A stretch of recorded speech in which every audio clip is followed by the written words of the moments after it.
Pada episode sebelumnya kita telah membahas tentang masa kejayaan Majapahit dan penyebab runtuhnya kerajaan tersebut. Dan pada kesempatan kali ini kita akan lanjutkan pembahasan sebelumnya. Pembahasan kali ini yaitu kehancuran Majapahit sebagai cikal bakal berdirinya Kesultanan Demak.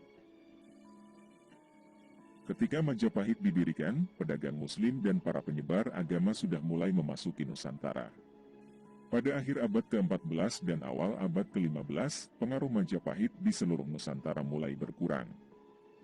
Pada saat bersamaan, sebuah kerajaan perdagangan baru yang berdasarkan Islam, yaitu Kesultanan Malaka, mulai muncul di bagian barat Nusantara. Di bagian barat kemaharajaan yang mulai runtuh ini, Majapahit tak kuasa lagi membendung kebangkitan Kesultanan Malaka, yang pada pertengahan abad ke-15 mulai menguasai Selat Malaka dan melebarkan kekuasaannya ke Sumatera. Sementara itu, beberapa jajahan dan daerah taklukan Majapahit di daerah lainnya di Nusantara, satu persatu mulai melepaskan diri. Pada masa pemerintahan Wikramawardhana, daerah kekuasaan Majapahit di Pulau Sumatera hanya tinggal Indragiri, Jambi dan Palembang, sebagaimana ditulis pada catatan Yinyai Shenglan ciptaan M. Ahwan, salah satu penerjemah Laksamana Chinghu. Dan setelah kematian Wikramawardhana dan masa pemerintahan penerusnya, daerah Indragiri diberikan kepada Mansur Shah dari Malaka, sebagai hadiah pernikahannya dengan putri Majapahit, yang semakin mengurangi kendali Majapahit di Sumatera.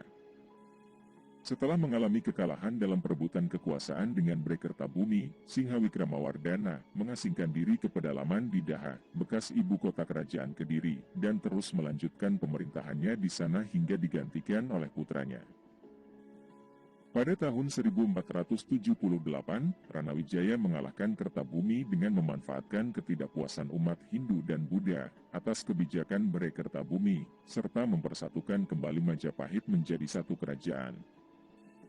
Ranawijaya memerintah pada kurun waktu 1474 hingga 1498 dengan gelar Girindrawardhana hingga ia digulingkan oleh Patih Udara. Akibat konflik dinasti ini, Majapahit menjadi lemah dan mulai bangkitnya kekuatan kerajaan Demak yang didirikan oleh keturunan Brewirabumi di pantai utara Jawa.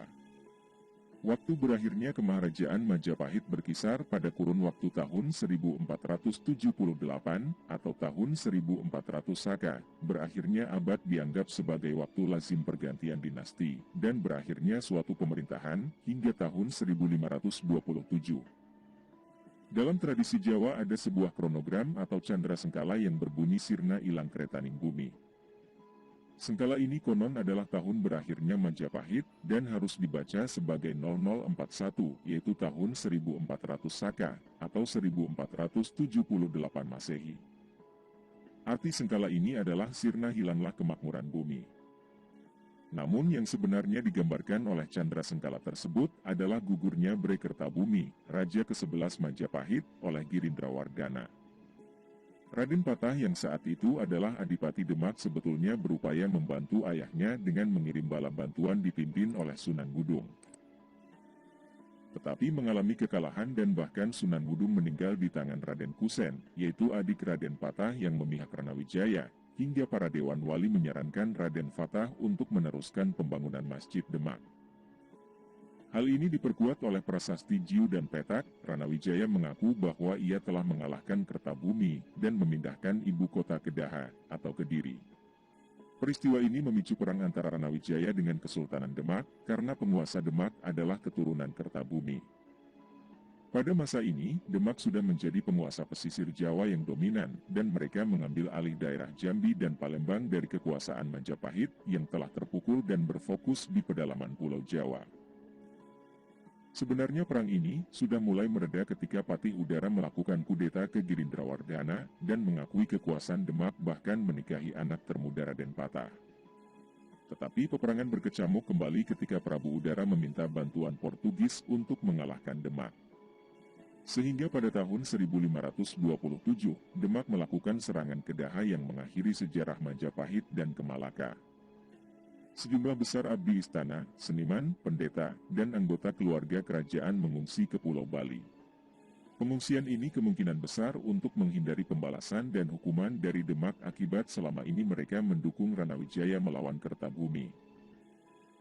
Dengan jatuhnya Daha yang dihancurkan oleh Demak pada tahun 1527, kekuatan kerajaan Islam pada awal abad ke-16 akhirnya mengalahkan sisa kerajaan Majapahit. Demak di bawah pemerintahan Raden Patah diakui sebagai penerus kerajaan Majapahit. Menurut babat Tanah Jawi dan tradisi Demak, legitimasi Raden Patah karena ia adalah putra Raja Majapahit Brawijaya V dengan seorang putri Cina. Catatan sejarah dari Tiongkok, Portugis, Tome Pires, dan Italia, Tiga Veta, mengindikasikan bahwa telah terjadi perpindahan kekuasaan Majapahit dari tangan penguasa Hindu ke tangan Adipati Unus, yaitu penguasa dari Kesultanan Demak antara tahun 1518 dan 1521 Masehi. Demak memastikan posisinya sebagai kekuatan regional dan menjadi kerajaan Islam pertama yang berdiri di tanah Jawa. Saat itu setelah keruntuhan Majapahit, sisa kerajaan Hindu yang masih bertahan di Jawa hanya tinggal kerajaan Belambangan di ujung timur, serta kerajaan Sunda yang beribu kota di Pajajaran di bagian barat. Perlahan-lahan Islam mulai menyebar seiring mundurnya masyarakat Hindu ke pegunungan dan ke Bali. Beberapa kantung masyarakat Hindu Tengger hingga kini masih bertahan di pegunungan Tengger, kawasan Bromo dan Semeru.